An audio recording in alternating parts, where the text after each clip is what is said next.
Imagine coming to the library intending to do research for a class project, but instead making the discovery of a lifetime. First-year Miami student Lydia Smith did just that when she uncovered a rare thumbprint of President Abraham Lincoln. As one employee described it, this place is like a morgue. WMUB, which was once known for its local music and NPR coverage, has fallen victim to the economic crunch, leaving Oxford residents realizing that today was the day the music died. Consider broomball a thing of the past. Now curling is the new trend for obscure sports enthusiasts. Many here in Oxford are doing their part to bring students closer to the game. April 20th is Miami Day at Great American Ballpark, and President Hodge is scheduled to throw out the first pitch.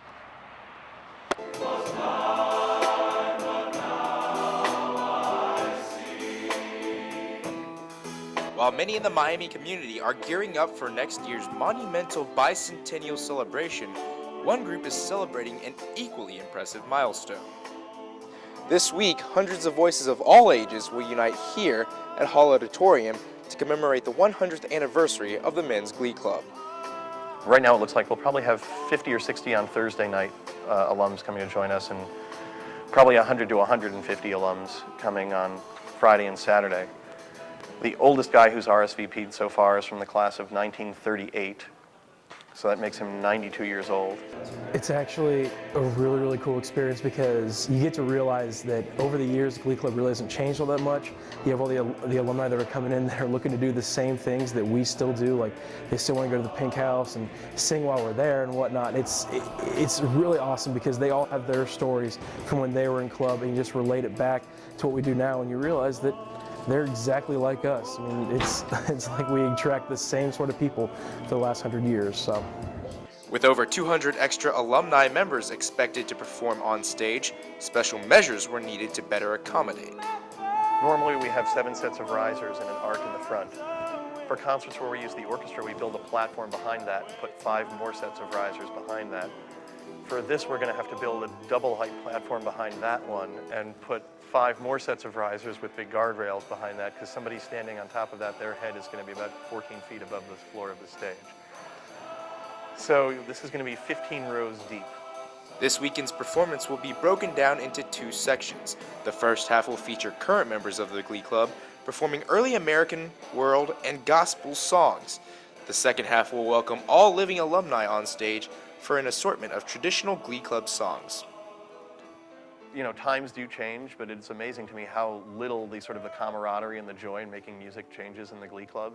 And I think you'll see, 60, 70-year-old guys on stage who have the same joy about them as if they're 20. It's going to be the exact same spirit and enthusiasm and crass jokes that they've always been making since they were in college. It's going to be a lot of fun. Thursday's performance includes a few other milestones. The Glee Club's first performance also marked the opening of Hall Auditorium, which served as Miami's first concert hall. It was also the first time Miami's fight song and Alma Mater were performed, as it was written and composed by the Glee Club's first conductor, Raymond Burke. For Oxford Week in Review, I'm Tristan Chan.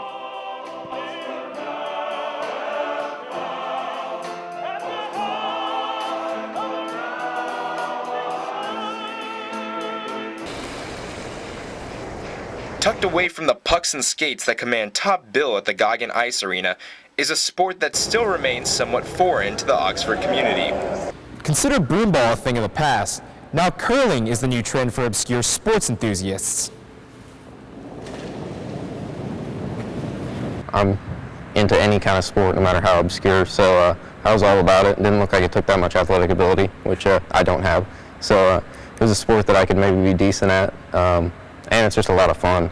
Curling, sometimes described as shuffleboard on ice, pits 2 teams competing to throw their stones as close to the center of the target on the opposite end of the ice. The team that has the most stones closer to the target at the end of each set scores points. The path of the stone can be controlled by 2 sweepers who sweep in front of the stone to allow it to curve, or curl. Miami's program has seen competition in several invitational and national tournaments.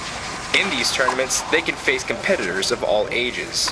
And all the tournaments that I've been to are just open invitationals, so we could be curling against, 13-year-old kids or 65-year-old, ladies. It's just a wide range of people that get into curling, and it makes it really interesting because you get to meet a lot of really cool people that have all kinds of different backgrounds and all kinds of different stories.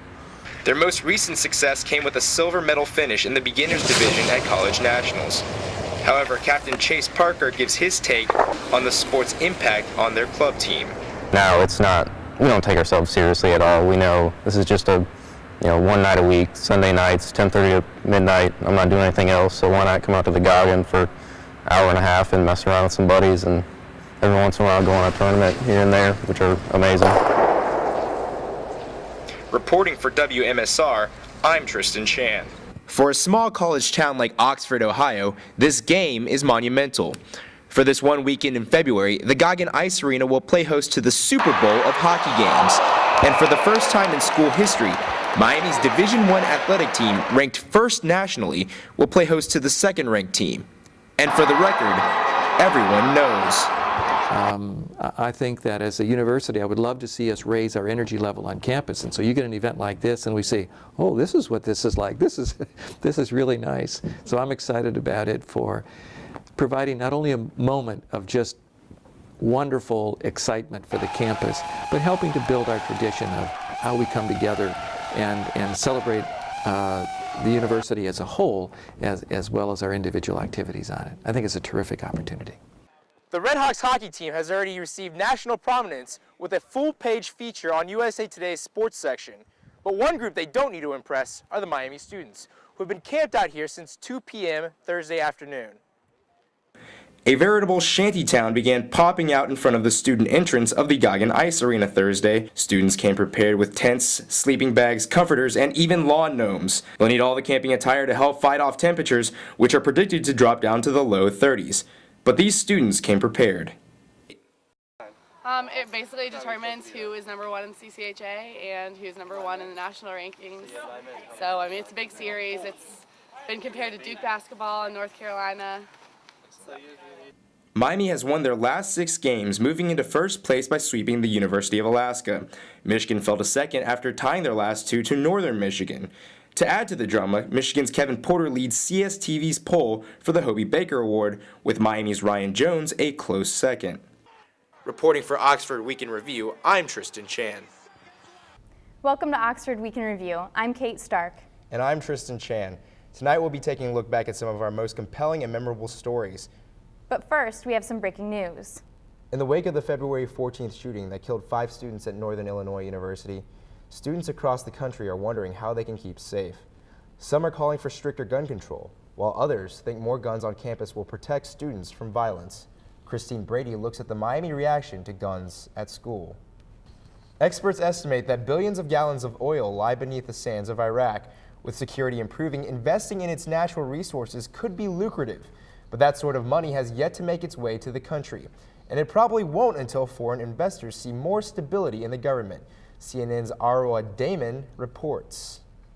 This February, the #1 ranked Red Hawk hockey team and the #2 ranked Michigan Wolverines met up for a monumental puck slinger of a series.